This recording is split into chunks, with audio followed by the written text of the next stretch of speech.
नमस्कार दोस्तों, आज की इस वीडियो में हम देखेंगे एनसीईआरटी क्लास 8 विज्ञान का पाठ 10 का सॉल्यूशन जिसका नाम है ध्वनि। तो चलिए अभ्यास के प्रश्न देख लेते हैं। प्रश्न संख्या 1, सही उत्तर चुनिए। ध्वनि संचरित हो सकती है ए केवल वायु या गैसों में, बी केवल ठोसों में, सी केवल द्रवों में या डी ठोसों, द्रवों तथा गैसों में। तो इसका सही उत्तर होगा ठोसों, द्रवों तथा गैसों में, यानी कि तीनों माध्यम में ध्वनि गति कर सकती है। प्रश्न संख्या 2, निम्न में से किस वाक् ध्वनि की आवृत्ति न्यूनतम होने की संभावना है? छोटी लकड़ी की, यहाँ पर माफ़ कीजिएगा, छोटी लड़की की, छोटे लड़के की, या फिर पुरुष की, या फिर महिला की। तो इसका सही उत्तर होगा छोटी लड़की की। आगे बढ़ते हैं। प्रश्न संख्या 3, निम्नलिखित कथनों में सही कथन के सामने टी तथा गलत कथन के सामने एफ का निशान लगाइए। तो यहाँ पर देखेंगे पहला क्वेश्चन क्या कर रहा है हमारा, ध्वनि निर्वात में संचरित नहीं हो सकती, जो कि बिल्कुल हमारा सही है। अब देखेंगे यहाँ पर ख नंबर, किसी कंपित वस्तु के प्रति सेकेंड होने वाली दोलनों की संख्या को इसका आवर्तकाल कहा जाता है। तो यहाँ पर हमारा हो जाएगा बिल्कुल गलत। यहाँ पर आप देखेंगे उत्तर, किसी कंपित वस्तु के प्रति सेकेंड होने वाली दोलनों की संख्या को इसका आवर्तकाल कहते हैं, जो कि हमारा गलत है कथन। अब चलिए यहाँ पर देख लेते हैं तीसरा, यदि कंपन का आयाम अधिक है तो ध्वनि मंद हो जाती है। यह भी कथन हमारा बिल्कुल गलत है। चौथा देखेंगे, मानव कानों के लिए श्रव्यता का प्रास 20 हर्ट्ज से 20,000 हर्ट्ज होता है, जो कि हमारा बिल्कुल सही है। अब देखेंगे पाँचवा नंबर, कंपन की आवृत्ति जितनी कम होगी तारा तो उतना ही अधिक होगा, जो कि हमारा कथन गलत है। अब देखेंगे यहाँ पर छठा नंबर में, अवांछित या अप्रिय ध्वनि को संगीत कहते हैं, जो कि गलत है। अब देखेंगे शोर प्रदूषण आंशिक श्रवण अशक्तता उत्पन्न कर सकता है, जो कि बिल्कुल हमारा कथन सही है। अब देखेंगे प्रश्न संख्या 4, उचित शब्दों द्वारा रिक्त स्थानों की पूर्ति कीजिए। पहला, किसी वस्तु द्वारा एक दोलन को पूरा करने में किए गए समय को यहाँ पर उत्तर हो जाएगा आवर्तकाल कहते हैं। तो आवर्तकाल यहाँ पर भर लीजिएगा। दूसरा देख लेते हैं, प्रबलता कंपन के आयाम से निर्धारित की जाती है। तीसरा, आवृत्ति का मात्रक हर्ट्ज होता है। चौथा देखेंगे, अवांछित ध्वनि को यहाँ पर होगा शोर कहते हैं। और पांचवा देखेंगे, ध्वनि की तीक्ष्णता कंपनों की आवृत्ति से निर्धारित की जाती है।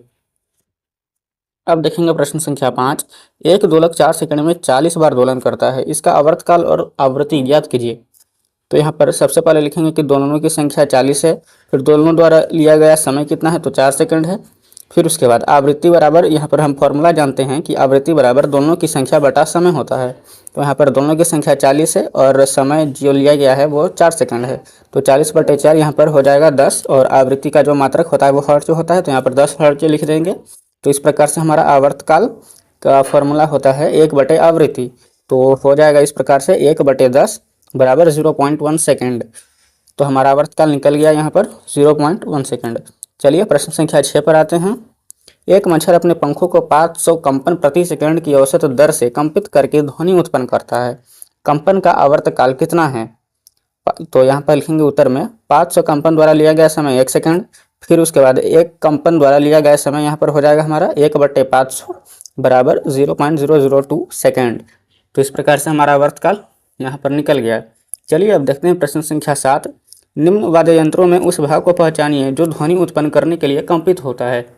ए ढोलक, बी सितार, या फिर सी बांसुरी। तो इसका सही उत्तर यहाँ पर हम देखेंगे, माफ़ कीजिएगा दोस्तों, यहाँ पर जो ढोलक में जो हमारा ध्वनि उत्पन्न करता है तो वो कौन सा होता है यहाँ पर भाग, वो यहाँ पर लिखना था। तो यहाँ पर ढोलक में जो करता है वो होता है तनित झिल्ली, और सितार में करता है सितार तार, और बांसुरी में करता है वायु स्तंभ। तो चलिए यहाँ पर अब आगे बढ़ते हैं प्रश्न संख्या 8 की ओर। शोर तथा गीत में क्या अंतर है?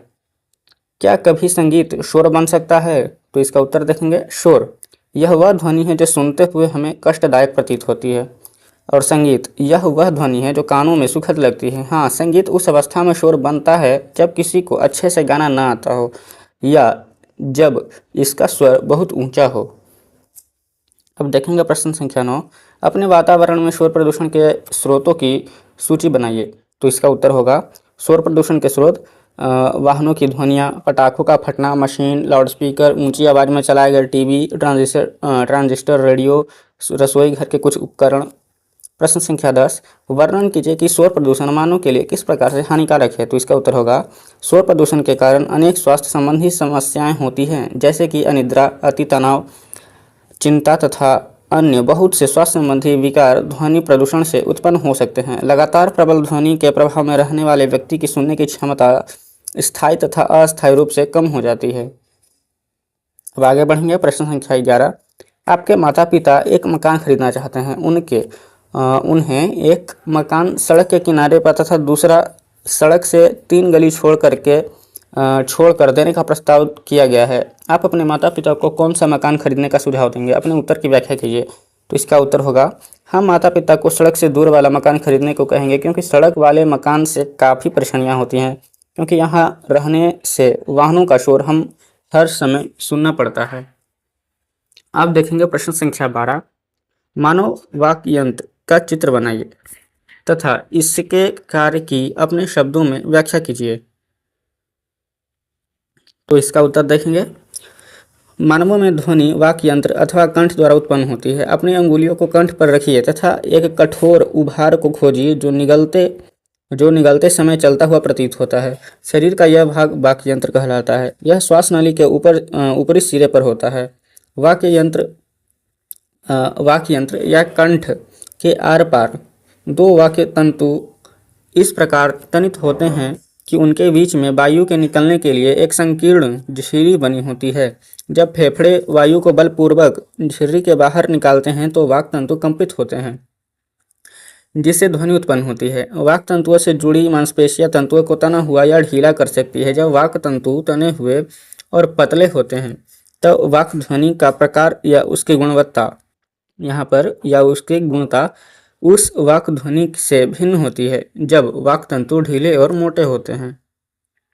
अब देखेंगे यहाँ पर प्रश्न संख्या 13, आकाश में तड़ित तथा मेघ गर्जन की घटना एक समय पर तथा हमसे समान दूरी पर घटित होती है। हमें तड़ित पहले दिखाई देता है जबकि मेघ गर्जन बाद में सुनाई पड़ता है।